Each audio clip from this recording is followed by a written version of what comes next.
Hello everyone, this is Vaibhav here and I welcome you all to my YouTube channel. So आज lecture number 6 शुरू करने जा रहे हैं अपने काइनेमेटिक सीरीज़ का। और आज के लेक्चर में हम कुछ एंगुलर वेरिएबल्स और अलग अलग तरह के एक्सेलरेशंस इन सारी चीज़ों के बारे में बात करेंगे। एंड उसके पहले अगर देखें तो मेरा रिकमेंडेशन ये रहेगा कि अगर आप सीक्वेंस फॉलो कर रहे हैं तो आज हमारा लेक्चर 6 है, बट अगर आप सीक्वेंस फॉलो कर रहे हैं तो हमारे कंसेप्ट वीडियो 3 जिसपे हमने बात किया है सेफ्टी पैराबोला का, आप उसे जाकर देख सकते हैं। तो वो हमारा लेक्चर नंबर 6 होने वाला है अगर उसके अपने सीक्वेंस के हिसाब से देखें। और इस पर्टिकुलर सीरीज़ का लेक्चर नंबर 7 हम बोल रहे हैं किसे, इससे हम लेक्चर नंबर 7 का नाम दे देंगे, बिकॉज़ ये हमारा सेफ्टी पैराबोला के बाद हमें पढ़ना चाहिए, जिसमें हम आज बात करेंगे अलग अलग एंगुलर वेरिएबल्स और भी बहुत सारी चीज़ों के बारे में। ये लेक्चर नंबर 7 होना चाहिए उस सीक्वेंस के हिसाब से। और 6th लेक्चर की अगर हम बात करें तो वो सेफ्टी पैराबोला है, जो कि आप कंसेप्ट वीडियो पे जाकर देख सकते हैं। ठीक है, तो शुरू करते हैं आज के कहानी को।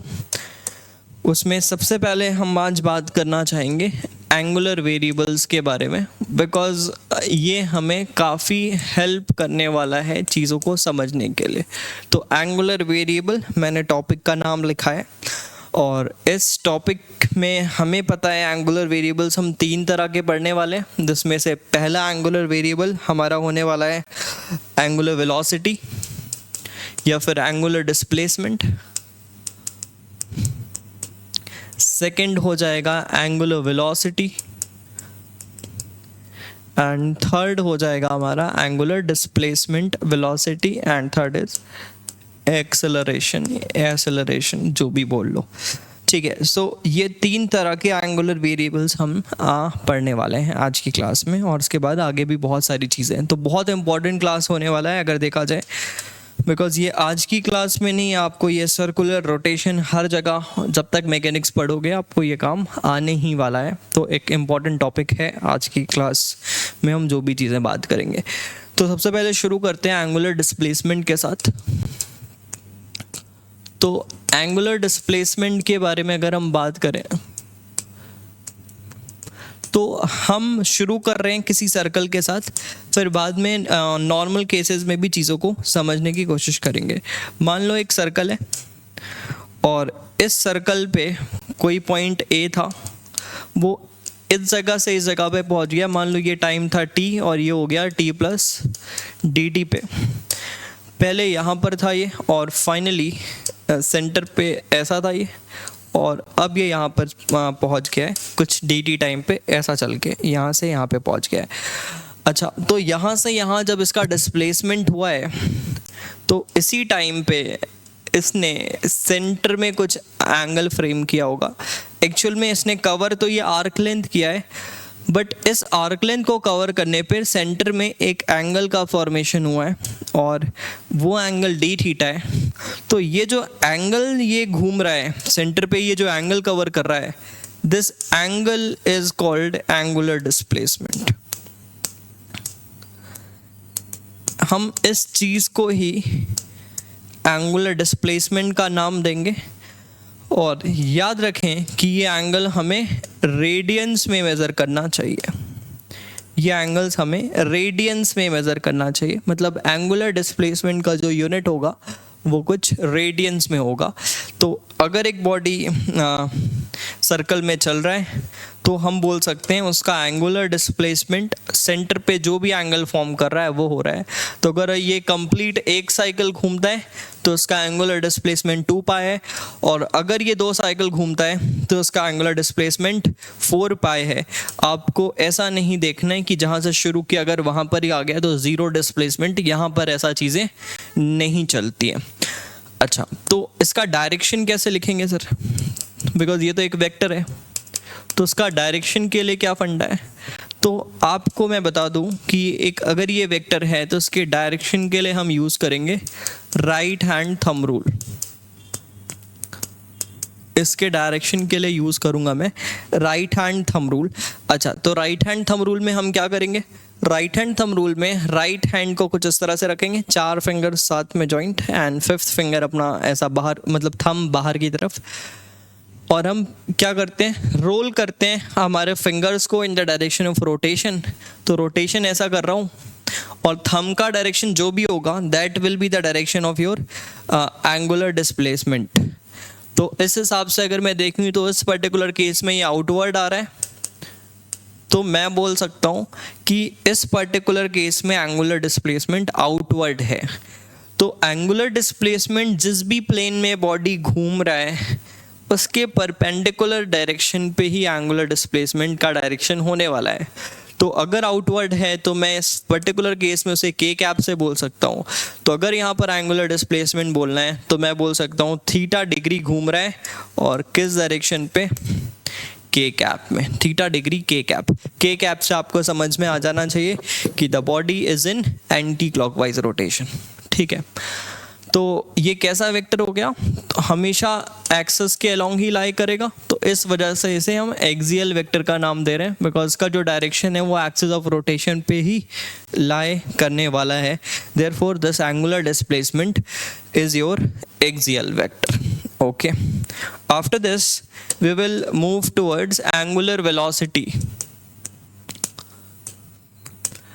तो एंगुलर डिस्प्लेसमेंट में हम देख सकते हैं बॉडी जब मूव कर रहा है तो इसका जो डिस्प्लेसमेंट सेंटर में जो एंगल बना रहा है इसको हम एंगुलर डिस्प्लेसमेंट बोल रहे हैं। अब अगर मैं फिर से उसी सर्कल को ड्रॉ करूं तो आप देख सकते हैं कि बॉडी यहाँ से कुछ यहाँ पे पहुँचा है, तो सेंटर पे ये जो एंगल बना रहा था दैट वाज एंगुलर डिस्प्लेसमेंट। और अगर मैं आपको बोलूं कि इसका डिस्प्लेसमेंट वेक्टर पहले ऐसा था, सॉरी पोजीशन वेक्टर पहले ऐसा था, और घूम के ये कुछ ऐसा हो गया है, तो पोजीशन वेक्टर किसी भी पॉइंट के अबाउट बॉडी का पोजीशन वेक्टर कितना घूम रहा है कितने टाइम पे, वो हमें बताता है एंगुलर वेलोसिटी। तो अगर किसी बॉडी का position vector with respect to any origin अगर वो रोटेट कर रहा है तो हम बोल सकते हैं बॉडी के पास एंगुलर वेलोसिटी है। और इसका जो पोजीशन वेक्टर है वो कितना रोटेट कर रहा है कितने टाइम में, मतलब rate of rotation of that position vector will be your angular velocity. तो व्हाट इज एंगुलर वेलोसिटी, ये डी थीटा घूम रहा है और कितने टाइम पे, dt टाइम पे, सो this is omega which is angular velocity. So angular velocity की अगर बात करें तो कितना एंगल घूम रहा है कितने वक्त पे, दैट इज एंगुलर वेलोसिटी। और कौन घूम रहा है, पोजीशन वेक्टर, पोजीशन वेक्टर कितना एंगल घूम रहा है कितने टाइम पे, that is omega angular velocity. तो इस वजह से एंगुलर वेलोसिटी को मुझे लिखना चाहिए D derivative of time derivative of theta, this is your angular velocity, ऐसे समझ सकते हैं। अच्छा, तो क्या सर ये सिर्फ सर्कुलर मोशन में हो सकता है एंगुलर डिस्प्लेसमेंट एंगुलर वेलोसिटी? तो मैं ब्रीफ में भी बता रहा हूँ, इसके बारे में अच्छे से बात भी करेंगे आज ही के लेक्चर में। तो जैसे मान लो एक सिचुएशन कि बॉडी कहीं यहाँ पर है, ठीक है, ये अपना पॉइंट है, ऑब्जर्वर Q ऑब्जर्वर है, ये यहाँ पर बॉडी था, मान लेते हैं यहाँ पर था पहले, फिर यहाँ पर पहुँच गया B1 और ये B2, बॉडी के दो पोजीशन है। तो जब ये पोजीशन 1 पे था तो आप देखो इसका एंगुलर इसका पोजीशन वेक्टर कैसा था, ऐसा, विथ रिस्पेक्ट टू Q इसका पोजीशन वेक्टर ऐसा था, ठीक है। और जब ये घूम के यहाँ पहुँच गया तो इसका पोजीशन वेक्टर भी साथ में घूम गया। तो आप देख सकते हैं dt टाइम में अगर बॉडी यहाँ से यहाँ बढ़ा है इन टाइम dt, तो उसी टाइम पे बॉडी का जो पोजीशन वेक्टर है वो भी d थीटा एंगल घूम चुका है। मतलब with respect to this observer Q the part body B is in body B will having some angular velocity too, उसके पास एक एंगुलर वेलोसिटी है क्यू के रिस्पेक्ट में।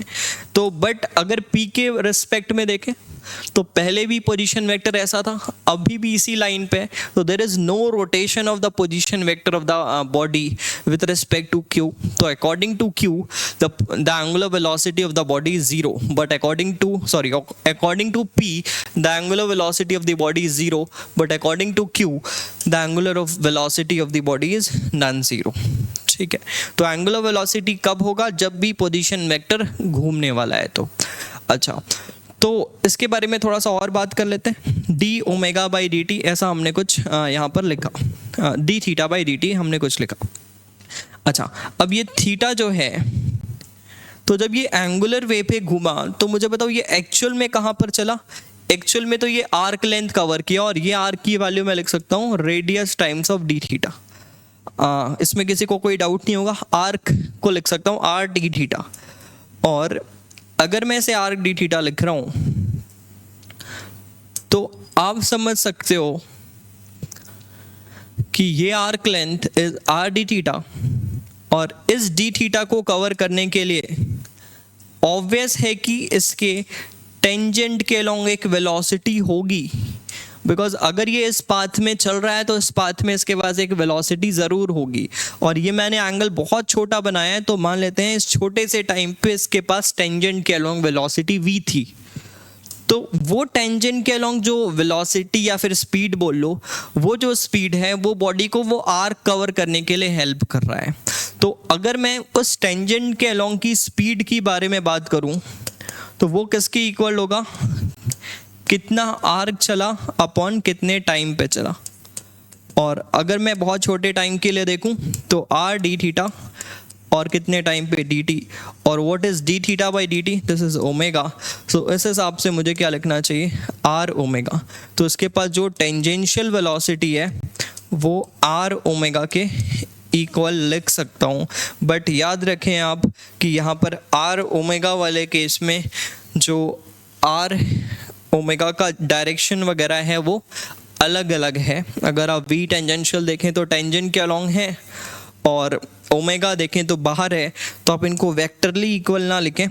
अगर इसको वेक्टर फॉर्म में लिखना है तो हम आगे प्रूफ करेंगे।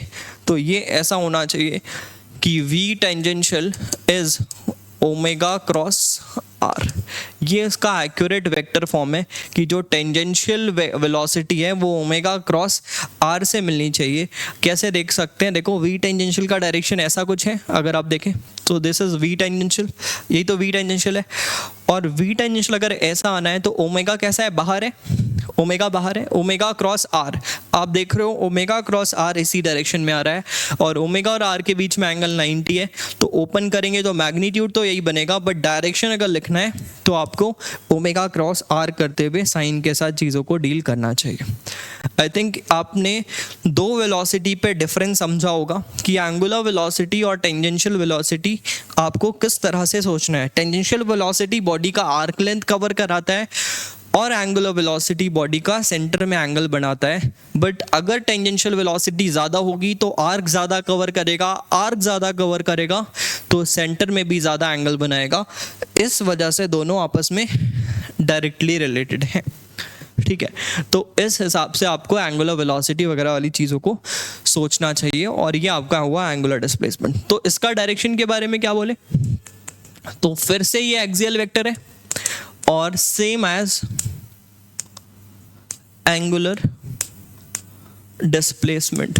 तो जो एंगुलर डिस्प्लेसमेंट का डायरेक्शन है वो हम बोल सकते हैं एंगुलर वेलोसिटी का भी डायरेक्शन वैसा ही होगा। तो एंगुलर वेलोसिटी किसी भी बॉडी, कैसा भी पाथ हो बॉडी का, वो रख सकता है। बस क्या होना चाहिए? उसका position vector with respect to the observing point rotate होना चाहिए। ठीक है, आई थिंक यहाँ तक आप सबको चीज़ें समझ में आ गई होंगी। तो नेक्स्ट एंगुलर वेलोसिटी पर ही आगे बढ़ते हैं और हम कोशिश करते हैं, लिखते हैं angular velocity in non circular path. तो आई थिंक इसको मुझे थोड़ा बाद में भी इंक्लूड करता तो परेशानी नहीं होती, बिकॉज इसमें थोड़ा बहुत रिलेटिव के टर्म आएंगे, बट आप थोड़ा बहुत बेसिक अगर समझ पाएंगे मेरे साथ तो आप इसको भी डील कर पाएंगे। रिलेटिव अभी जस्ट आने वाला है, अगर आज के लेक्चर में टाइम बचता है तो आज ही कर लेंगे, अदरवाइज अगले लेक्चर में तो रिलेटिव शुरू ही होने वाला है। तो ठीक है, एक आधा एग्जाम्पल अगर इसमें मैं ऐसा ले भी लेता हूँ जिसमें कि रिलेटिव का हेल्प लगे तो आप उसको थोड़ा सा समझने की कोशिश करें, और अगर नहीं भी समझ आता है तो थोड़ी देर के लिए उस एग्जाम्पल को स्किप करके आगे बढ़ सकते हो, और फिर आप वापस से रिलेटिव पढ़ने के बाद उस एग्जाम्पल को ज़रूर देखें, बिकॉज बहुत इंपॉर्टेंट एग्जाम्पल हो सकता है वो। तो मान लेते हैं जैसे कि अभी मैंने non rotating path, non circular path के बारे में बात की, तो सेम डायग्राम को मैं यहाँ पर बनाता हूँ और कोशिश करता हूँ आपको दिखाने के लिए कि बॉडी यहाँ पर है, इसके पास वेलोसिटी कुछ, इसका फिलहाल एंगल थीटा है, कुछ थीटा 1 है इसके साथ, और इसके पास वेलोसिटी v0 है, इसके पास वेलोसिटी v0 है, ये पार्टिकल b है और ये अपना ऑब्जर्वर p है। तो p के रेस्पेक्ट में बॉडी के पास क्या कोई एंगुलर वेलोसिटी है तो देखना पड़ेगा है या नहीं, बिकॉज अगर t प्लस डी टी पर स्ट्रक्चर बनाऊं तो वो कहीं यहाँ पर होगा, एंड बॉडी का जो पोजीशन वेक्टर है with respect to this p वो कुछ डी थीटा एंगल घूम चुका होगा, तो बिल्कुल है अगर हम बात करें तो उसके पास बिल्कुल एक एंगुलर वेलोसिटी है। तो एंगुलर वेलोसिटी अगर अभी तक हमने देखा था तो उसके लिए फॉर्मूला था, अगर हम बहुत आसानी से सोचें तो वो ओमेगा की वाली होती v/r। इसी चीज़ को थोड़ा सा और अच्छा बेहतर करते हैं और समझते हैं ये v/r क्या बोलना चाह रहा है, इसके बारे में बात करेंगे। ठीक है, तो आप यहाँ पर देखो, इसके पास अगर वेलोसिटी v0 है तो मैं साइड में एक डायग्राम बनाता हूँ। मान लो बॉडी यहाँ पर है और इसके पास ऐसा v0 हो और ये आपका ऑब्जर्वर हो, तो आप देख सकते हैं कि ये वाले वेलोसिटी के कारण बॉडी का पोजीशन वेक्टर कभी भी रोटेट नहीं करेगा, तो हम बोल सकते हैं बॉडी हमेशा इसे सीधा ही जाते हुए दिखेगा, मतलब बॉडी के पास कोई एंगुलर वेलोसिटी नहीं है with respect to p। But अगर इस बॉडी के पास कुछ ऐसी वेलोसिटी आ जाए तो उसका एक कंपोनेंट ऐसा और एक कंपोनेंट ऐसा, तो ये वाला जो कंपोनेंट है इसकी वजह से बॉडी कुछ मान लेते हैं, या फिर अगर मैं ऐसा ना भी बनाऊं तो मान लो एक कंपोनेंट बस बना लूं ऐसा और एक कंपोनेंट ऐसा बना लूं। इस कंपोनेंट के कारण बॉडी यहाँ गया, इसके कारण यहाँ गया, तो फाइनली बॉडी कहीं यहाँ पे पहुँच गया अगर हम देखें तो अब आप देख सकते हो कि इस वाले वेलोसिटी के कारण, सेकेंड वाली वेलोसिटी के कारण बॉडी का जो पोजीशन वेक्टर है वो कुछ एंगल रोटेट किया है।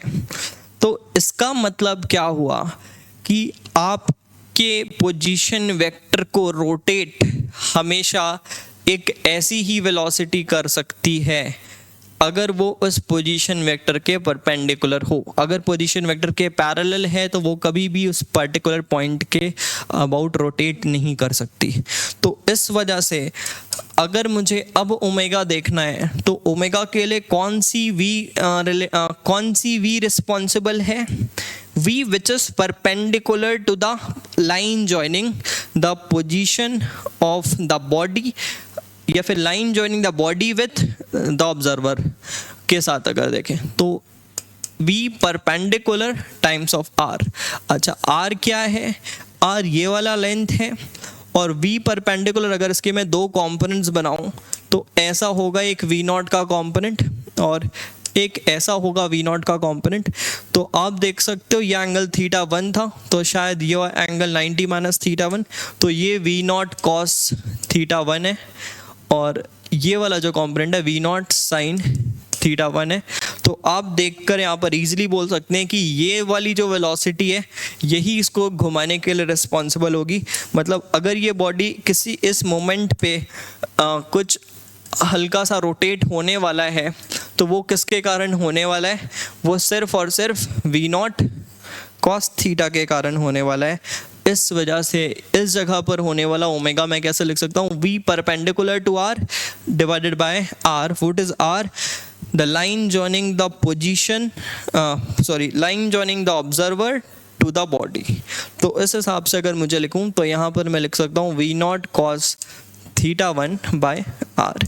ये आपकी एंगुलर वेलोसिटी होने वाली है अगर एक बॉडी अगर एक बॉडी का एंगुलर वेलोसिटी लिखना है तो V perpendicular by R। What is V perpendicular? component of velocity which is perpendicular to their line joining divided by the length of their line joining। बस इतना सोचना है अभी फिलहाल के लिए। अच्छा, अब एक चीज़ समझना कि अगर ये बॉडी 2 मीटर पर सेकेंड से ऊपर जाए, ये बॉडी 4 मीटर पर सेकेंड से ऊपर जाए, अभी मैं कोई रिलेटिव वगैरह का नाम नहीं ले रहा हूँ, बस आप ऐसा समझना, और ये बॉडी 3 मीटर पर सेकेंड से यहाँ जा रहा है और ऊपर 5 मीटर पर सेकेंड से जा रहा है, तो अगर आप इस बॉडी को रेस्ट पे मानना चाहते हो, रेस्ट पे मानना चाहते हो मतलब इसके ऊपर ही बैठ जाते हो और दूसरे को ऑब्जर्व करते हो, तो अगर इसके ऊपर बैठ जाऊं और ऑब्जर्व करूं तो ये 2 मीटर 1 सेकंड में चलेगा, ये 5 मीटर चलेगा, तो इनके बीच में सेपरेशन कितना बढ़ जाने वाला है y पे 3 मीटर्स का। मतलब इसके हिसाब से with respect to this body is having some velocity 3 meter पर सेकेंड इन अपवर्ड डायरेक्शन। इसी को रिलेटिव वगैरह बोलते हैं, आगे फॉर्मूले के थ्रू पढ़ेंगे। तो ये 2 है, तो हमने क्या कर देना है, बस इसकी वेलोसिटी को रिवर्स करके 2 ऐसा दे दिया, और 3 से ये इधर जा रहा था, ये 4 से इधर जा रहा है, तो हर सेकेंड ये इसके पास आ रहा है, इस वजह से 4 को मैं इधर दे देता हूँ, तो इसको क्या लगेगा कि हर सेकेंड 1 मीटर पर सेकेंड से ये इसके पास जा रहा है। तो अब इसी कंडीशन को मैं कैसा ड्रॉ कर सकता हूँ कि ये वाला बॉडी 1 से चल रहा है और ऊपर की तरफ ये 3 से चल रहा है। अब इस पर्टिकुलर केस में अगर मुझे, तो अब इसे कैसा मान सकता हूँ, फिक्स मान सकता हूँ, इसको रेस्ट पे मान सकता हूँ, और अब इनका पोजीशन वेक्टर इसके हिसाब से इस बॉडी का पोजीशन वेक्टर, बिकॉज इनके बीच का जो भी लाइन जॉइनिंग है यही पोजीशन वेक्टर होगा, और ये पोजीशन वेक्टर रोटेट कौन कराने वाला है, v रिलेटिव का वो component which is perpendicular to their line joining. इस वजह से ओमेगा को मैं ऐसे भी डिफाइन कर सकता हूँ v perpendicular relative times of उनके बीच का लेंथ।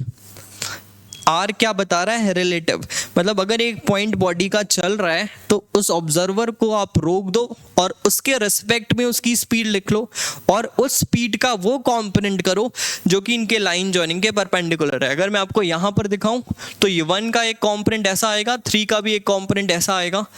ये वाले कंपोनेंट का कोई नीड नहीं है आपको ओमेगा लिखने के लिए, ये वाले कंपोनेंट दोनों निकालने हैं और इसके लेंथ से डिवाइड करना है, तो आपको होने वाला ओमेगा बहुत इजीली मिल जाएगा। आई थिंक आप इस चीज़ को समझ पाए होंगे। अच्छा, अगर ये आप समझ पाए तो एक सिंपल एग्जांपल ले रहा हूँ मैं, आप ट्राई करना इसको खुद से, और अगर हो जाता है तो बहुत अच्छी बात है। तो मान लेते हैं एक सेमी सर्कुलर या फिर हेमिस्फेरिकल चीज़ें रखी हुई है, हेमिस्फेरिकल कप रखा हुआ है, एक रॉड है इसके साथ रखा हुआ है, और ये वाला एंगल करंट मोमेंट पे थीटा है जो कि डिक्रीजिंग हो सकता है, बिकॉज ये वाला बॉडी का ये पार्ट दिया गया सवाल में v1 की स्पीड से जा रहा है, एक एग्जांपल सा मान लो इसको, और ये जो सिलेंडर है ये किसी v2 स्पीड से जा रहा है, तो ओमेगा ऑफ रॉड अपने को बताना है, या फिर मैं बोल सकता हूँ D theta by d T of rod, ये अपने को बताना है। ठीक है, एक बार आप इसको ट्राई कर सकते हैं, उसके बाद हम आगे बढ़ते हैं। ओके, तो आई थिंक आप ट्राई कर लिए होगे, तो अब आगे बढ़ते हैं। तो सबसे पहली चीज़, ये दोनों बॉडी साथ में चल रहे हैं, इनके बीच कभी भी सेपरेशन नहीं आया, रॉड इसी के ऊपर फिसल रहा है। अगर इसके ऊपर फिसल रहा है मतलब दोनों साथ में चल रहे हैं, और अगर साथ में चल रहे हो दो बॉडी, जैसे ये मेरा 2 हाथ है, अगर ये साथ में चल रहा है तो इसका मतलब क्या, ये एक दूसरे के ऊपर तो चल सकते हैं, उसमें कोई परेशानी नहीं है, बट एक दूसरे के अलोंग इनके पास वेलोसिटी हो सकती है, एक दूसरे के अलोंग, बट उनके परपेंडिकुलर वेलोसिटी नहीं हो सकती, बिकॉज अगर ये बॉडी के पास इसके ये रेस्ट पे है और इसके पास इनके परपेंडिकुलर वेलोसिटी हो गई तो दे विल सेपरेट। तो अगर दो बॉडी कांटेक्ट में हैं और अगर वो चल रहे हैं तो उनके परपेंडिकुलर डायरेक्शन में दोनों के कॉमन नॉर्मल पे कभी भी आपके पास वेलोसिटी डिफरेंट नहीं होनी चाहिए, दोनों के पास सेम होगी तो भी चलेगी, मतलब ये दोनों सेम स्पीड से चलेंगे तो कोई प्रॉब्लम नहीं है। बट अगर ये 3 मीटर पर सेकेंड से चल रहा है, ये 2 से चल रहा है, तो इनके बीच में सेपरेशन आना शुरू हो जाएगा। तो इसी चीज़ को वेज कंस्ट्रेंट बोलते हैं, बाद में पढ़ेंगे हम उसे, कभी NLM वगैरह में पढ़ाया जाता है। तो बट अब आइडिया इतना ही है, और आपको ये नाम से नहीं पढ़ना है, समझ में आना चाहिए क्या बोलना चाह रहे हैं अपन। तो इस वजह से अगर ये पॉइंट V2 से चल रहा है तो ये वाइट वाला पॉइंट भी V2 से चल रहा होगा। तो अगर ये V2 से चल रहा है तो कॉमन नॉर्मल कैसे ड्रॉ करेंगे, दोनों के परपेंडिकुलर, तो यहाँ सेंटर से आना चाहिए।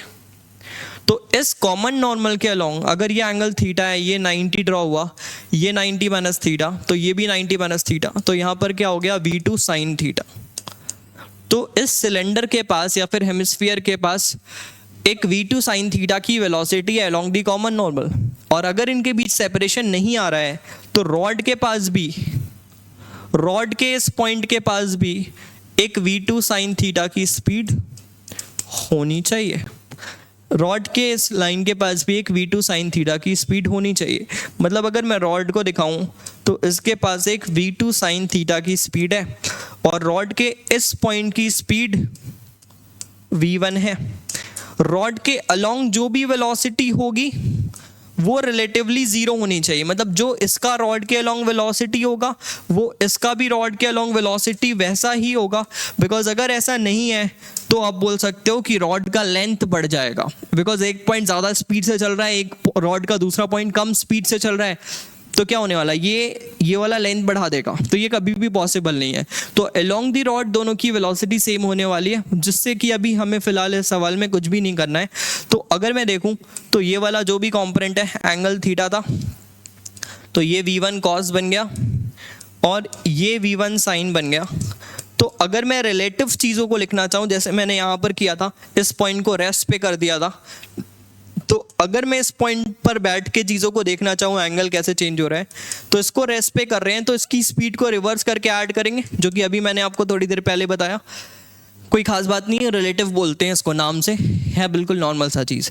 तो V1 साइन थीटा, वैसे रिलेटिव आगे हम आगे बहुत अच्छे से पढ़ने वाले हैं। तो ये V1 साइन थीटा और ये V2 साइन थीटा, और अब ये पॉइंट किस में आ चुका है, रेस्ट पे आ चुका है। V1 कॉस थीटा इधर दे दूंगा, वो सब एक ही बात है, ठीक है। तो अपने को इससे मतलब नहीं है। तो V1 sine theta, V2 sign theta, और क्या ये इनके लाइन जॉइनिंग के जो भी इसका लेंथ होगा, इस लेंथ को मैं निकाल सकता हूँ, बिकॉज ये रेडियस है, तो ये वाले लेंथ से मैं, ये एंगल थीटा है तो इसके फॉर्म में इसको लिख सकता हूँ, साइन थीटा कॉट थीटा जो भी आ रहा है।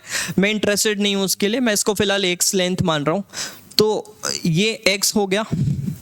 तो अब अगर मुझे थीटा इसकी एंगुलर वेलोसिटी रॉड की बतानी है तो मैं क्या प्रेफर करूँगा, component of velocity perpendicular to the observing point, ये ऑब्जर्विंग पॉइंट है और इस पॉइंट के पास परपेंडिकुलर डायरेक्शन में क्या वेलोसिटी है, V1 sine theta plus V2 sine theta. तो मैं क्या लिखूंगा, V1 sine theta plus V2 sine theta, this is component of velocity, और इसको किससे डिवाइड कर दूंगा, x से। तो this is omega of rod, या फिर मैं बोल सकता हूँ डी थीटा बाई dt। याद रखना है थीटा कम हो रहा है, इस वजह से चाहो तो एक नेगेटिव लगा देना चाहिए। वाई नेगेटिव, नेगेटिव इसलिए because theta is decreasing with time. आप देख सकते हो ये इस डायरेक्शन पे डी थीटा बाई dt ऐसा आ रहा है, डी थीटा बाई dt का जो डायरेक्शन है आप देख सकते हो ये इस तरह से घुमा रहा है, तो इसका थीटा क्या होना चाहिए, कम होना चाहिए समय के साथ। इस वजह से change in theta per unit time will be negative. I think आपको ये समझ में आया होगा कि एंगुलर वेलोसिटी किसे बोलते हैं।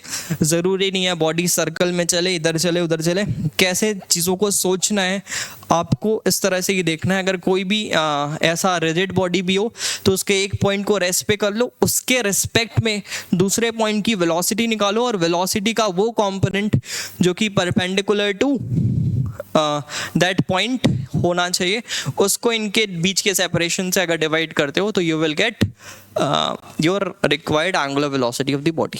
ठीक है, ये सारी चीज़ें हम रोटेशनल मोशन वगैरह चैप्टर वगैरह में और ज़्यादा डिटेल में पढ़ते हैं, बट बहुत बेसिक सा चीज़ है। क्या चैप्टर वेक्टर के नाम पे मैं इसको तोड़ना नहीं चाहता, मैकेनिक्स एक होल सेक्शन है, हम इसको धीरे धीरे डेवलप करते हुए चलेंगे, जो भी चीज़ें नीडेड होगी बिल्कुल समझते हुए चलेंगे। क्या ये वेज कंस्ट्रेंट मैं आपको एनएलएम में पढ़ाता, नाम से पढ़ाता, तभी आप समझते नहीं? आप समझ पा रहे होंगे कि अगर दो बॉडी को सेपरेट नहीं होना है तो उनके कॉमन नॉर्मल के अलॉन्ग उनकी वेलोसिटी सेम होनी चाहिए। बहुत नॉर्मल सी बात है ना। तो ठीक है, इसी सारी चीज़ों के हिसाब से मैं बोल सकता हूँ this is the example that we have taken today. तो अब आगे बढ़ते हैं।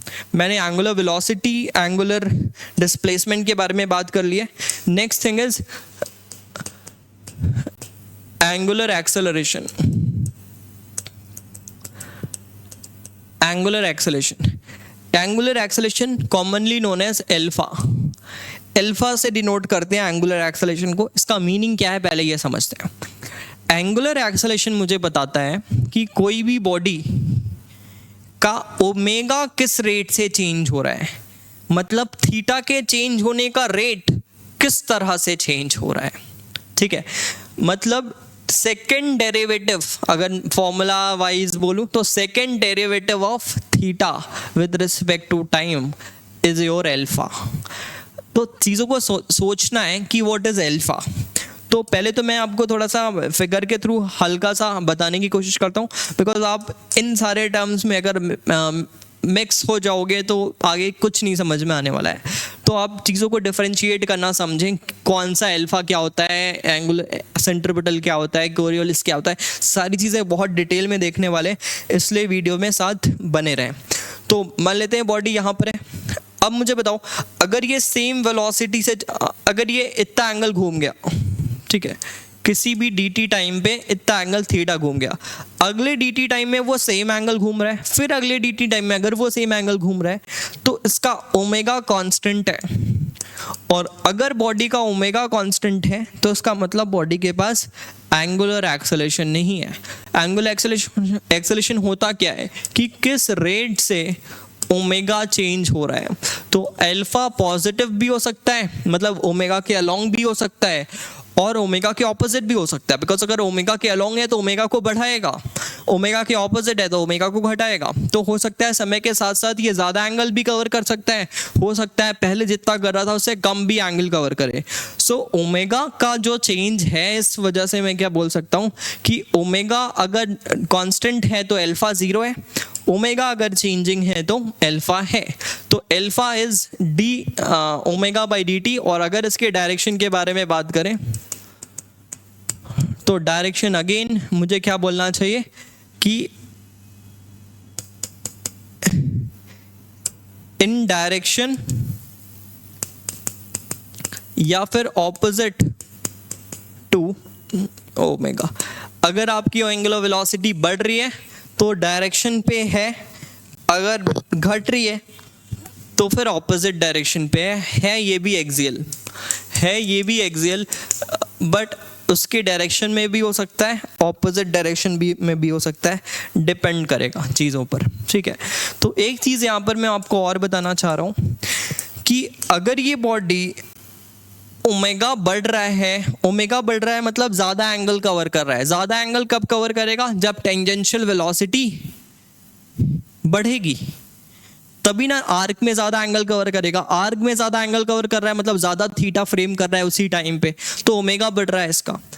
तो अगर बॉडी के पास अल्फा है तो बॉडी ज़्यादा आर्क लेंथ कवर कर रहा है, ज़्यादा आर्क लेंथ कवर कर रहा है मतलब वेलोसिटी टेंजेंशियल वाली बढ़ रही है। और टेंजेंशियल वेलोसिटी अगर बढ़ रही है तो मैं बोल सकता हूँ बॉडी के पास टेंजेंट के अलोंग एक एक्सेलरेशन भी होगा, और इसी एक्सेलरेशन को क्या बोलते हैं?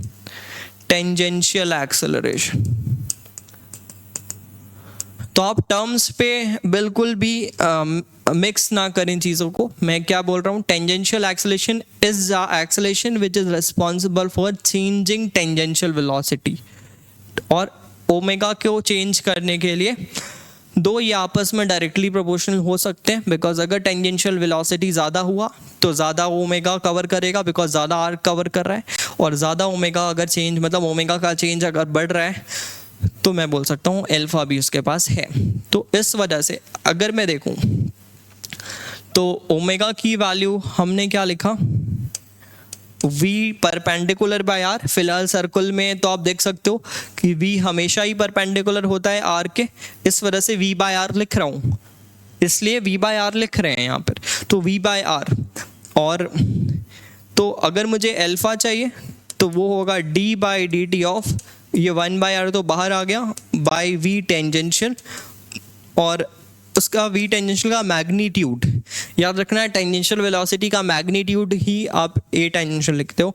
तो इसका जो भी चेंजेस आया, क्या लिख लूँगा इसके चेंज को, इसको लिखेंगे a टेंजेंशियल, इस वजह से मैं लिख सकता हूँ a tangential is r times of alpha, a tangential is r times of alpha. और अगर मुझे इसे डायरेक्शन वाइज लिखना है तो फिर से क्या लिखूँगा, a टेंजेंशियल, ये सब मैग्नीट्यूड वाइज है, ठीक है। और डायरेक्शनली अगर लिखना है तो मैं लिखूँगा alpha cross r, alpha cross r।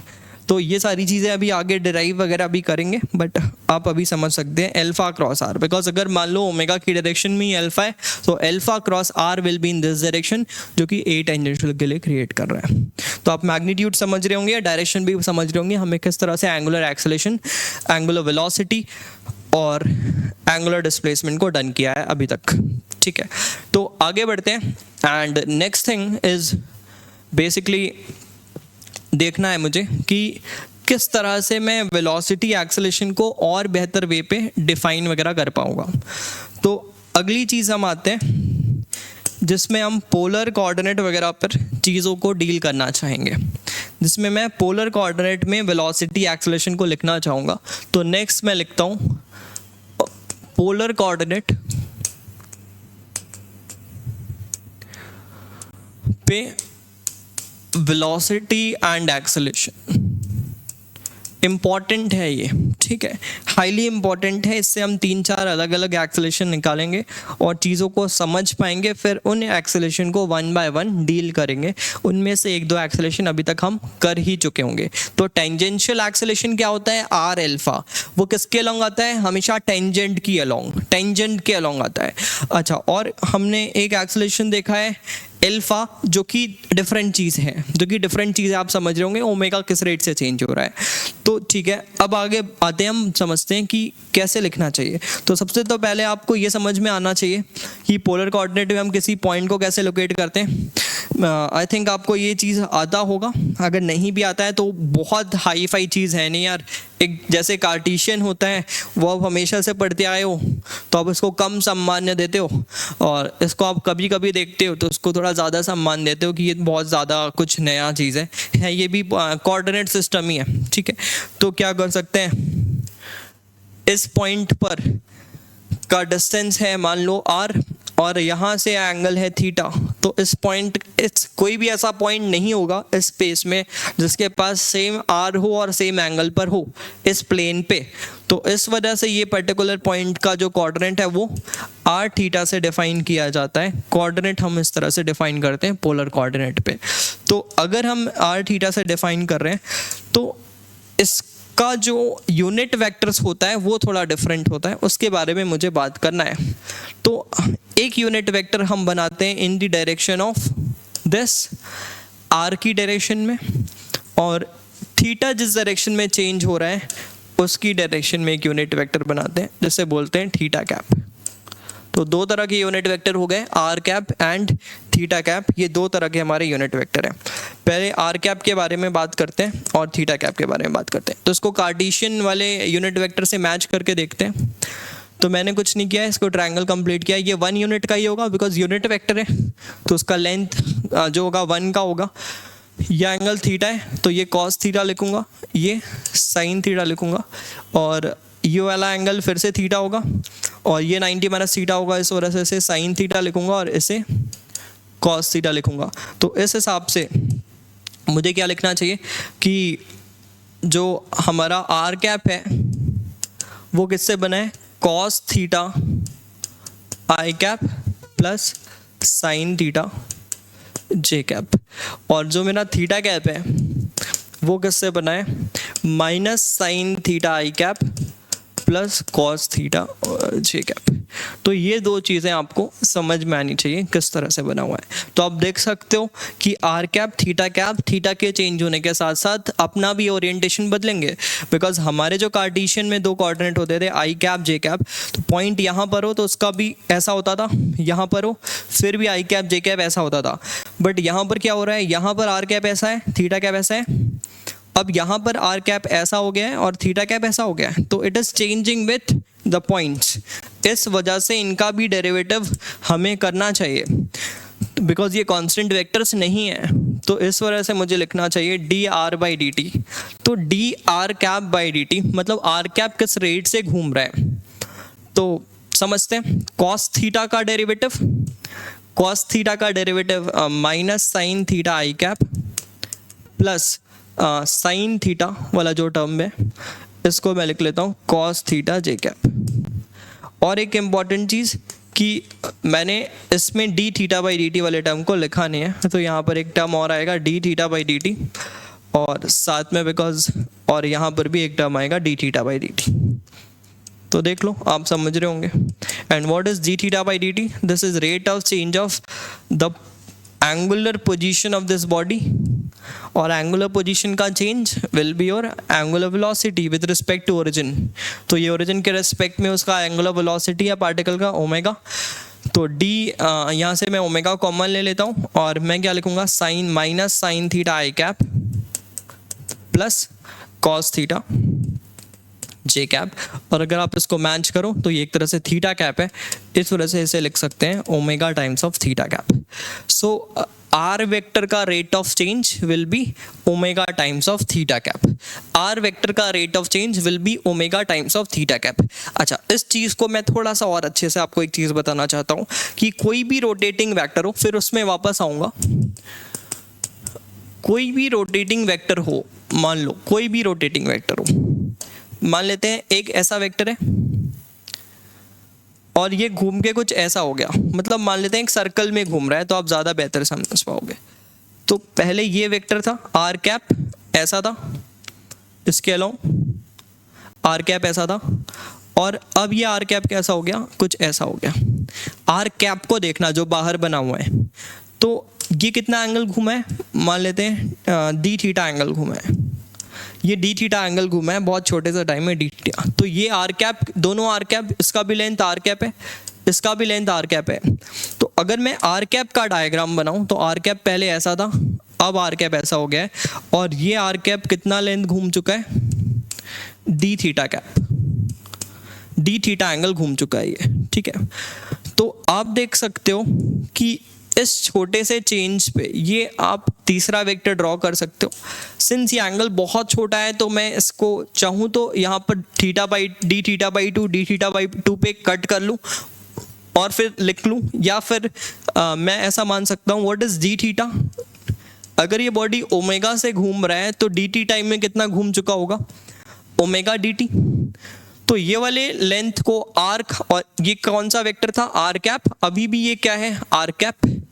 तो इस वजह से मैं इसे क्या लिखूंगा, इसका लेंथ आर्क अपॉन रेडियस वाले फॉर्मूले से ही कोशिश कर रहा हूँ लिखने का। तो इसका लेंथ मैं लिख सकता हूँ ओमेगा डी टी, ये हो गया थीटा टाइम्स ऑफ रेडियस जैसा जो है, तो रेडियस जैसा यहाँ पर आर कैप है। तो अगर मैं यहाँ पर देखूँ तो क्या लिखना चाहिए मुझे, radius times of r cap, ऐसा कुछ मैंने लिख लिया। तो अब आप क्या करो कि मुझे देखना है D by d T of D by, अच्छा अब मुझे इसको चेंज, ये वाला वेक्टर आ चुका है, ये वाला वेक्टर मैं कैलकुलेट कर चुका हूँ। अब ये कितने टाइम पे, ये कौन सा वेक्टर है, ये मान लो आर इनिशियल था, ये आर फाइनल है, तो r final plus this will be this ना, आप देख सकते हो initial plus this will be this, तो ये चेंज वेक्टर ही है। तो चेंज इन आर कैप है, तो ये कौन सा वेक्टर है, d r cap, d r cap है। तो अपने को क्या चाहिए, d r cap by d t. तो d r cap by d t, d r cap by d t ये किसके इक्वल होना चाहिए, ये होना चाहिए omega times of d r cap by d t, ये किसके इक्वल होना चाहिए, omega times of d theta by d t, omega times of, sorry, omega D t लिखता हूँ, omega D T times of d t. ये d t वाला term हुआ cancel, because what is r cap का जो magnitude है ये तो वन ही है ना, मैग्नीट्यूड सा लिख रहा हूँ ना मैं यहाँ पे, आर कैप का मैग्नीट्यूड, बिकॉज रेडियस मतलब अपने को मैग्नीट्यूड देखना होता है, वो डायरेक्शन नहीं बता रहा है, ये तो वन ही है, तो ओमेगा डी टी। और अगर आप इसका डायरेक्शन देखें तो ये किस डायरेक्शन पे है, थीटा कैप, आर कैप के परपेंडिकुलर ही होगा, ये परपेंडिकुलर क्यों होगा, बिकॉज ये बहुत पास के वेक्टर है ना, बिल्कुल ऐसे हैं, तो ये लगभग ऐसे ही बनेगा, ये 90 बनेगा, और 90 बनना चाहिए। क्यों बनना चाहिए, आप पहले भी ये रिजल्ट को तो डिराइव कर ही चुके हैं, omega times of theta cap ही आया था, उसी चीज़ को मैं यहाँ से आपको सोचने के लिए मजबूर कर रहा हूँ कि कुछ इस तरह से हम इसको सोच सकते हैं। बट ये थीटा कैप ही क्यों, बिकॉज अगर इसका जो चेंज वेक्टर है डी आर कैप, अगर वो इनिशियल वेक्टर के साथ कुछ एंगल बना दे अदर देन 90, तो डी आर कैप का एक कंपोनेंट इनिशियल वेक्टर की डायरेक्शन में आ सकता है, तो जो इनिशियल वेक्टर है उसका लेंथ बढ़ जाएगा, मतलब वो रोटेट सिर्फ नहीं कर रहा है, उसका मैग्नीट्यूड भी बदल रहा है, तो इस केस में उसके परपेंडिकुलर ही होना चाहिए, और आर कैप के परपेंडिकुलर थीटा कैप ही होता है, इस वजह से मैंने यहाँ पर थीटा कैप देखा है। इसी तरह आप थीटा कैप को भी सोच सकते हैं, बिल्कुल सेम है। तो मैं आपको बताना क्या चाह रहा हूँ कि कोई भी वेक्टर अगर रोटेट करे, कोई भी ए वेक्टर है, अगर ये रोटेट कर रहा है तो इसका रेट ऑफ चेंज हमेशा किसके इक्वल होना चाहिए, ओमेगा टाइम्स ऑफ वो खुद का वेक्टर, ओमेगा टाइम्स ऑफ वो खुद का वेक्टर और उसका मैग्नीट्यूड। इस केस में ओमेगा टाइम्स ऑफ वो खुद के वेक्टर का मैग्नीट्यूड 1 था, इस वजह से आर कैप के बदले हमने 1 लिख दिया। अदरवाइज ये कुछ और वेक्टर होता, जो कि एंगुलर मोमेंटम वेक्टर हो सकता है, जो कि आपका कोई भी वेक्टर हो सकता है, पोजीशन वेक्टर हो सकता है, वेलोसिटी वेक्टर हो सकता है, कोई भी वेक्टर हो सकता है, तो वो किसके इक्वल होगा, उसका रेट ऑफ चेंज। अगर वो बस घूम रहा है, उसका मैग्नीट्यूड नहीं बदल रहा है, अगर वो सिर्फ घूम रहा है, तो उसका रेट ऑफ चेंज किसके इक्वल होगा, ओमेगा टाइम्स ऑफ वो खुद का वेक्टर। तो इस हिसाब से मैं यहाँ पर डायरेक्टली भी बोल सकता था कि अगर ये वेक्टर खुद घूम रहा है तो क्या लिख सकता हूँ, उसका रेट ऑफ चेंज क्या होगा, ओमेगा टाइम्स ऑफ उसका खुद का वेक्टर, ठीक है। और डायरेक्शन वाइज आपको थोड़ा सा सोचना पड़ेगा, डायरेक्शन उसके परपेंडिकुलर ही आएगा, जिस डायरेक्शन में घूम रहा है उसके परपेंडिकुलर। तो थीटा कैप जिस भी डायरेक्शन में घूम रहा है, थीटा कैप जैसा भी घूम रहा होगा, अगर आप देखें थीटा कैप पहले ऐसा था और अब थीटा कैप जिस भी डायरेक्शन पे घूम रहा है उसके परपेंडिकुलर, तो आप देख सकते हो इस सेंस में घूम रहा है ना थीटा कैप, और उसके परपेंडिकुलर ऐसा आएगा, तो जरूर ये माइनस आर कैप की डायरेक्शन पे आना चाहिए, rate of change of theta cap. वो भी करके देखते हैं, तो अब एक बार कोशिश करते हैं d by d theta cap ऐसा। तो इसके लिए अगर मैं देखूं तो फिर से डेरिवेटिव करूंगा, तो ये क्या हो जाएगा, कॉस थीटा माइनस के साथ और एक omega i cap plus cos theta का derivative again minus sine theta, और फिर से एक ओमेगा और जे कैप, यहाँ से माइनस ओमेगा कॉमन लेता हूँ तो क्या बन रहा है, cos theta plus sine theta, और जो कि आर कैप की डायरेक्शन आर कैप ही आ जा रहा है, तो ये क्या आ जा रहा है, omega times of minus r cap. देखो जो प्रेडिक्ट किए थे बिल्कुल वैसा ही आ रहा है, omega times of minus r cap. तो याद रखना है, जो भी वेक्टर घूम रहा हो उस वेक्टर का अगर रेट ऑफ चेंज लिखना है तो ओमेगा टाइम्स ऑफ वो खुद का वेक्टर, और डायरेक्शन क्या होगा, जो भी खुद का वेक्टर है उसके परपेंडिकुलर, और किस सेंस में, जिस सेंस में वो घूम रहा है, ठीक है। ये बात को आपको ध्यान रखना है, आगे हेल्प करने वाला है, डायरेक्टली बहुत जगह आएगा, चाहे वो एंगुलर मोमेंटम, जो आप बहुत फेमस एग्जांपल वगैरह देखोगे, वो चक्का वक्का घुमाते हैं जो बहुत कॉमन सा, हाँ हर मास्टर लेके घूमता है, वो सारी चीज़ों को आप इसी सारी चीज़ों से समझ पाएंगे आगे चल के। अगर आपको वो समझना है उसके पीछे का लॉजिक, सिर्फ उसके चक्के को घूमते हुए नहीं देखना है, अगर समझना है हो क्या रहा है तो ये सारी चीज़ें उसके लिए हेल्प करेगी आपको, ठीक है। तो ये मैं बोल सकता हूँ रोटेटिंग वेक्टर के बारे में हमने बात किया, और ये पोलर कोऑर्डिनेट में मैंने दोनों का रेट ऑफ चेंज निकाला। अब मैं थोड़ा सा वेलोसिटी और एक्सेलेरेशन निकालना चाहता हूँ इन पोलर कोऑर्डिनेट। तो next thing is velocity and acceleration in polar coordinate.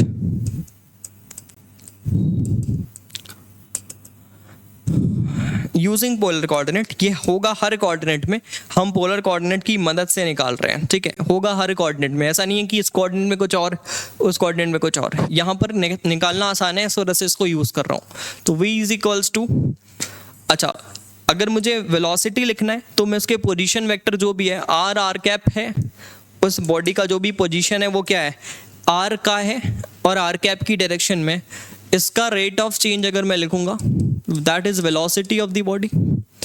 Velocity vector को ऐसा लिख सकता हूँ, तो वेलोसिटी वेक्टर की अगर बात करें तो ये क्या होगा d r by d T times of r cap plus d r cap by d T times of r. अच्छा तो ये वाला टर्म क्या हुआ, आप थोड़ा सा ध्यान से समझना इन चीज़ों को, बहुत हेल्पफुल है। अभी आपको ये लगेगा इक्वेशन आ गया, कैसे यूज़ करना है, चीज़ों को समझते जाएंगे। मैकेनिक्स एक ही चीज़ है, सारी चीज़ें बार बार रिपीट होंगी, जितना अच्छा समझेंगे चीज़ों को उतना बढ़िया चलेगा आपका चीज़।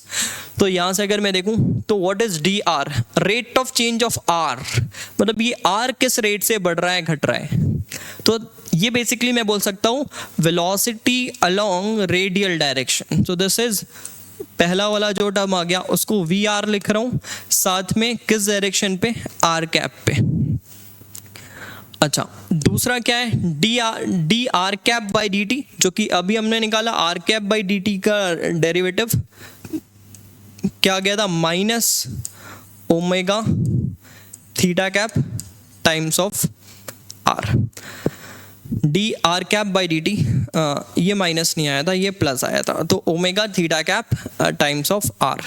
तो ये जो सेकेंड टर्म आया इसको मैं क्या लिखूंगा, इसको अगर फर्दर अच्छे से लिखे तो r omega times of theta cap. ये आर ओमेगा देखा चीज़ है क्या, हाँ टेंजेंशियल वेलोसिटी है, ये बिल्कुल टेंजेंशियल वेलोसिटी है, मतलब ये जो बॉडी है वो जिस भी डायरेक्शन पे चल रहा है उसके टेंजेंट के अलोंग अगर वेलोसिटी लिखना होता था तो ये आर ओमेगा ही लिखते थे।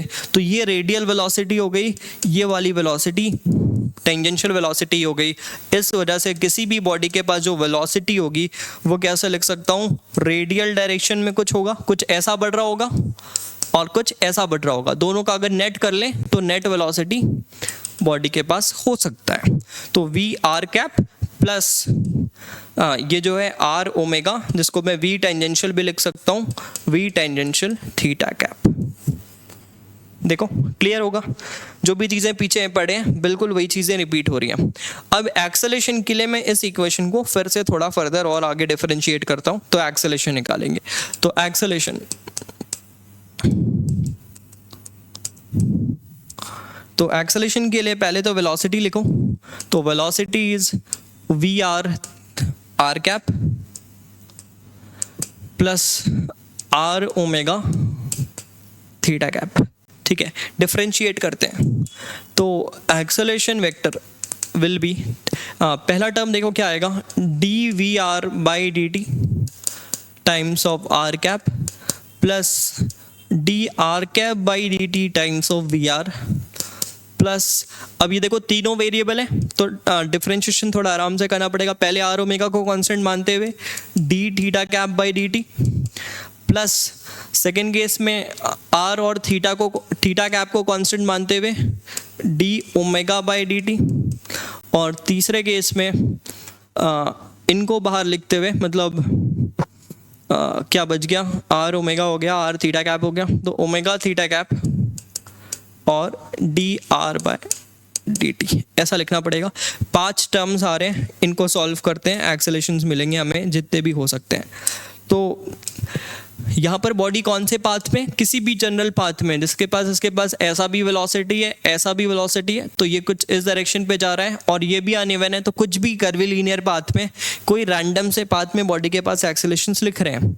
तो पहला वाला एक्सेलेरेशन देखो, velocity along the radial line किस स्पीड से चेंज हो रही है, मतलब ये इस डायरेक्शन में चलने वाली वेलोसिटी किस तरह से चेंज हो रही है, इसके बारे में बात करें। वेलोसिटी का मैग्नीट्यूड किस तरह से चेंज हो रहा है, तो this is nothing but a relative a radial times of r cap. पहला एक्सेलेरेशन आ गया, रेडियल एक्सेलेरेशन बोलेंगे इसे, रेडियल एक्सेलेरेशन बोलेंगे। चलो अगले एक्सेलेरेशन पे आते हैं, थोड़ा ध्यान से देखेंगे। D r cap by d t, अभी देखे थे अपन इसको, omega v r theta cap इसके बारे में बात करूंगा क्या है ये क्या हो गया, r omega d theta cap by d t. What is d theta cap by d t? Minus omega r cap. So r omega minus omega r cap, या फिर एक और ओमेगा माइनस आर कैप, ऐसा लिखते हैं. Plus fourth term अगर आप देखें, r theta cap d omega by d t. What is d omega by d t? Alpha और आर एल्फा, तो एक तरह से टेंजेंशियल बन गया ये, आर टाइम्स ऑफ एल्फा, और किस डायरेक्शन में? थीटा कैप पे. तो अगर ये कर्व है तो इसके टेंजेंट के अलोंग आर एल्फा, मतलब टेंजेंशियल एक्सेलरेशन है ये. और लास्ट वाला टर्म अगर देखें तो omega d r by d t is again v r और टाइम्स ऑफ थीटा कैप. तो आप देखेंगे ये वाला टर्म और ये वाला टर्म बिल्कुल मैच कर रहा है. तो पहला एक्सेलरेशन में तो किसी को परेशानी नहीं होना चाहिए. दिस इज रेडियल एक्सेलरेशन, मतलब किस रेट से इसके आर वेक्टर वाली जो है उसके अलोंग, या किस स्पीड, उसकी जो स्पीड है आर वेक्टर के अलोंग, वो कैसे चेंज हो रही है. बहुत नॉर्मल सा है, मतलब ये एक तरह से ट्रांसलेशनल एक्सेलरेशन सा है. फिर सेकेंड वाला जो पार्ट है, इन दोनों का समीशन, मतलब सेकेंड जो टर्म बन रहा है, तो एक तो हो गया a r r cap, second हो गया 2 omega v r theta cap. So this is called Coriolis acceleration. इसको बोलते हैं कोरियोलिस एक्सेलरेशन. ये कब आता है? जब भी आप देखो आप क्या कर रहे हो, what is v r? V r का मतलब है, वी आर किस डायरेक्शन में? रेडियल डायरेक्शन में. तो आप मान लो कि आप किस फ्रेम पे बैठे हुए हो? एक रोटेटिंग फ्रेम पे बैठे हो, मतलब आप भी बॉडी के साथ साथ घूम रहे हो. वो जो पॉइंट है और आप हो, आपके साथ जो भी वेक्टर है, आप भी उसके साथ घूम रहे हो. तो आपको सिर्फ कौन सी वेलोसिटी दिखने वाली है? ऐसे. तो अगर आप उसके साथ साथ घूम रहे हो और फिर भी इसके पास रेडियल डायरेक्शन में कोई वेलोसिटी है, तो उस केस में बॉडी के पास जो एक्सेलरेशन होगा उसको कोरियोलिस एक्सेलरेशन बोलते हैं. इससे हम आगे कोरियोलिस फोर्स भी जनरेट करते हैं शूडो फोर्स के नाम पे. ये थोड़ा डिफरेंट है बट बिल्कुल सेम मैग्नीट्यूड आएगा, इसमें बस मास मल्टीप्लाई होता है.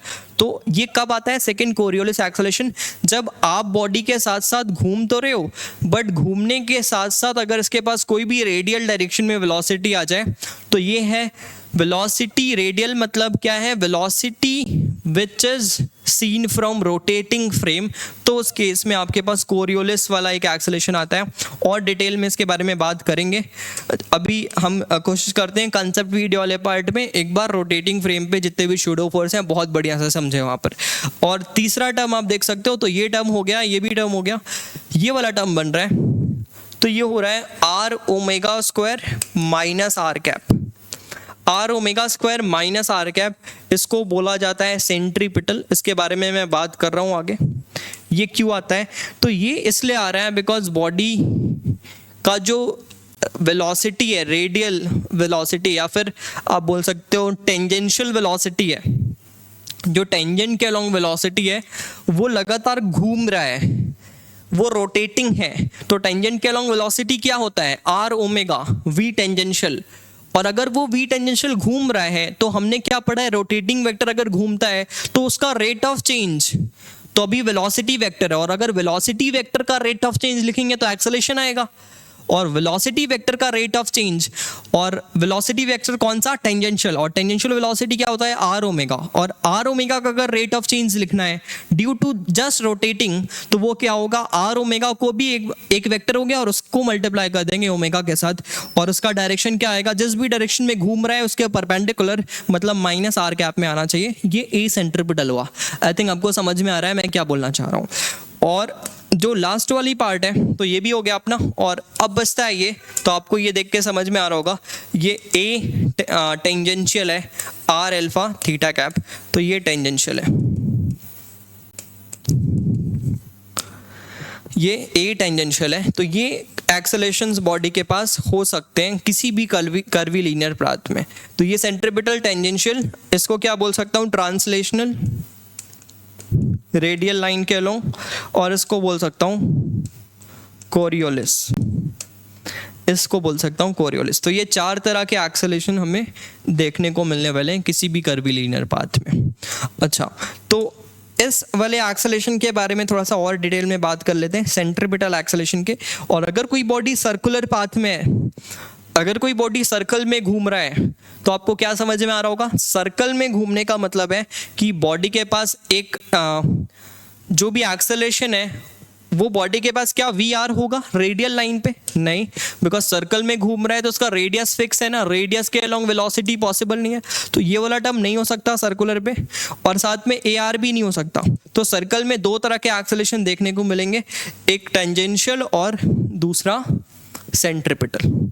टेंजेंशियल और सेंट्रिपिटल, सेंट्रिपिटल जरूर होगा बिकॉज अगर एक बॉडी सर्कल में है तो उसका वी वेक्टर लगातार घूम रहा है और वी वेक्टर के घूमने का रेट ऑफ चेंज ही क्या है, सेंट्रिपिटल एक्सेलरेशन। तो let us talk about centripetal acceleration.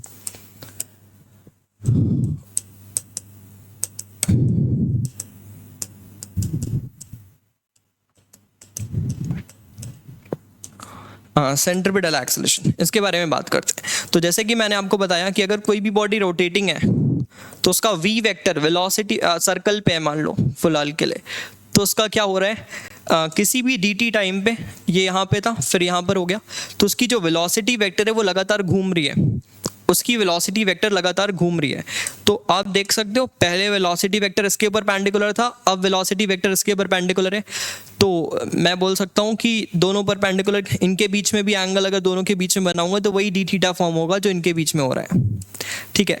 तो इस हिसाब से अगर मैं बनाऊं तो वेलोसिटी वेक्टर को अगर ड्रॉ करूं तो पहले एक वेलोसिटी वेक्टर ऐसा था और अब ये वेलोसिटी वेक्टर ऐसा हो गया है, और अब इनके बीच में ये मैंने दिखाया बड़ा है, ये बहुत छोटा है, इतना बड़ा है, तो देख सकते हो ऐसा बनेगा। ये एक्चुअल में बनाऊं तो ऐसा छोटा सा है, बिल्कुल ऐसा बनेगा, बट फिलहाल के लिए हम क्या करने की कोशिश कर रहे हैं, इसको थोड़ा बड़ा बना रहे हैं।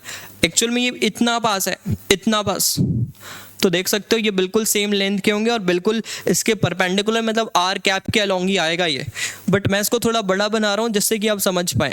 तो ऐसा बना रहा हूँ मैं, ये आर कैप डायरेक्शन ही होगा, माइनस आर कैप डायरेक्शन।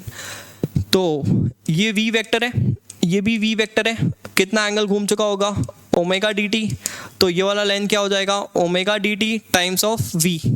इस बार v का मैग्नीट्यूड 1 नहीं है, जैसे वहाँ पर रेडियल आर कैप वेक्टर था 1 लिख दिए थे उसके रेडियस की तरह मानते हुए, यहाँ पर इसका लेंथ v है, इस वजह से v लिख लिया हूँ। तो d omega D T times of v, और इसको फिर से dt से डिवाइड कर रहा हूँ, तो ये क्या आ गया, ओमेगा इंटू v, और यही आपका क्या है, सेंट्रिपिटल, यही आपका सेंट्रिपिटल है। और अगर मैं आप इसको लिखूँ तो इसका डायरेक्शन किस डायरेक्शन पे आएगा, आप देख सकते हो ऐसा आ रहा है, तो आपका ये आर कैप वेक्टर है, ये माइनस आर कैप वेक्टर है, तो आप बोल सकते हैं ये माइनस आर कैप वेक्टर के अलोंग आ रहा होगा, और माइनस आर कैप का मतलब है टुवर्ड्स सेंटर, ये हमेशा सेंटर की तरफ डायरेक्ट कर रहा होगा, मतलब जिस भी कर्व पे घूम रहा है उस कर्व के होने वाले रेडियस ऑफ कर्वेचर के सेंटर पे, आप बोल सकते हैं उस कर्व के होने वाले कर्वेचर के सेंटर पे आप, ये हमेशा डायरेक्टेड होगा, तो ये टुवर्ड सेंटर आ रहा है।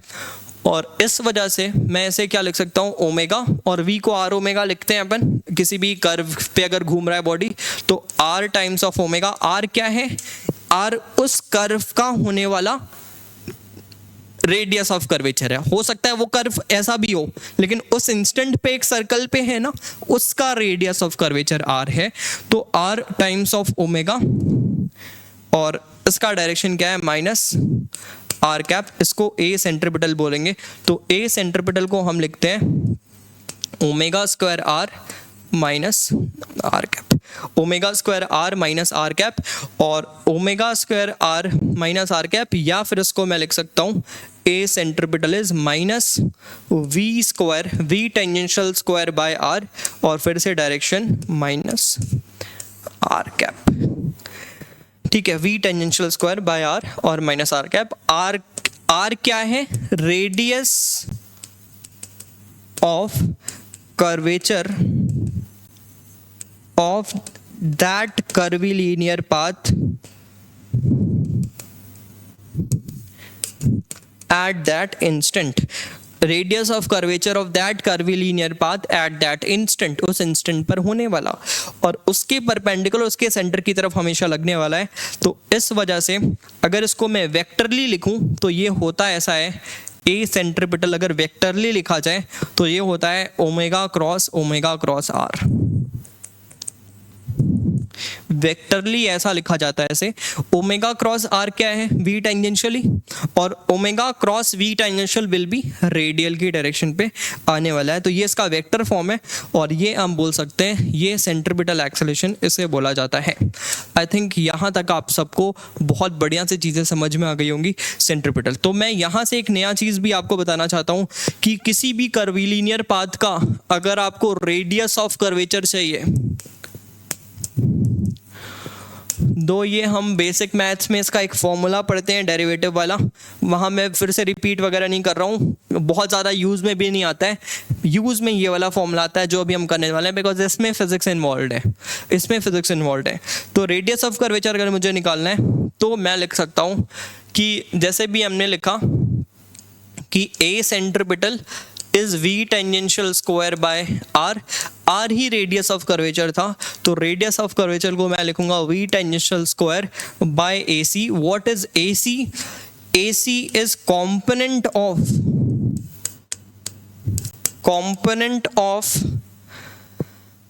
acceleration perpendicular to v tangential, because v arc में है तो v tangential ऐसा है, उसके कंपोनेंट परपेंडिकुलर जो भी एक्सेलरेशन आएगा वही सेंट्रीपिटल एक्सेलरेशन है ना। तो इस वजह से आपको कभी भी किसी भी बॉडी का अगर रेडियस ऑफ कर्वेचर निकालना है किसी भी पाथ का, जैसे प्रोजेक्टाइल का बहुत फेमस है और जनरल नोट्स में छोटे आप ऐसा बोल सकते हैं कि आपको ये ज़रूर करा दिया जाता है ऊपर वाले पॉइंट का रेडियस ऑफ कर्वेचर निकालो। तो क्या करना है, इस पॉइंट पे इसके पास वेलोसिटी निकाल पाओगे और इस पर्टिकुलर पॉइंट में तो इसके पास जी ही ए सेंट्रीपिटल की तरह एक्ट कर रहा है, तो बस क्या कर लोगे, इस वाले पॉइंट की वेलोसिटी स्क्वायर बाई जी, इससे क्या मिल जाएगा, इस पॉइंट पर होने वाला कर्वेचर। इस पॉइंट पे कुछ डिफरेंट होगा बिकॉज इस पॉइंट पे टेंजेंशियल वेलोसिटी ऐसा है, जी ऐसा है, जी का कंपोनेंट वगैरह करना पड़ेगा, यहाँ की वेलोसिटी निकालनी पड़ेगी, तो इस जगह पर होने वाला कर्वेचर मिल पाएगा। क्या आप चीज़ों को समझ पा रहे हैं? ये सब मैं अभी फालतू नोट्स में इन्वॉल्व नहीं कर रहा हूँ, आप समझ रहे होंगे क्या है, रटाना बिल्कुल नहीं चाहता हूँ मैं सब्जेक्ट को, ठीक है। तो ये हो गया रेडियस ऑफ कर्वेचर के बारे में भी बात हमने कर लिया है। तो आज की क्लास में अगर हम बात करें तो रिलेटिव मोशन हम चाहें तो कोशिश कर सकते हैं शुरू करने की, बट मैं सोचता हूँ कि उसको फ्रेशली अगली क्लास से शुरू करें जिसमें कि हम बहुत बढ़िया कवरेज करेंगे। आपको रिलेटिव मोशन ऐसा कहीं भी पढ़ने को नहीं मिला होगा और ये भी आई थिंक आपको इतने बढ़िया फील के साथ बहुत ही कम जगह देखने को मिला होगा। तो आप ज़रूर इन लेक्चर्स को फॉलो कर सकते हैं। अपन अगले लेक्चर पे मिलते हैं, रिलेटिव मोशन शुरू करेंगे। Thank you very much.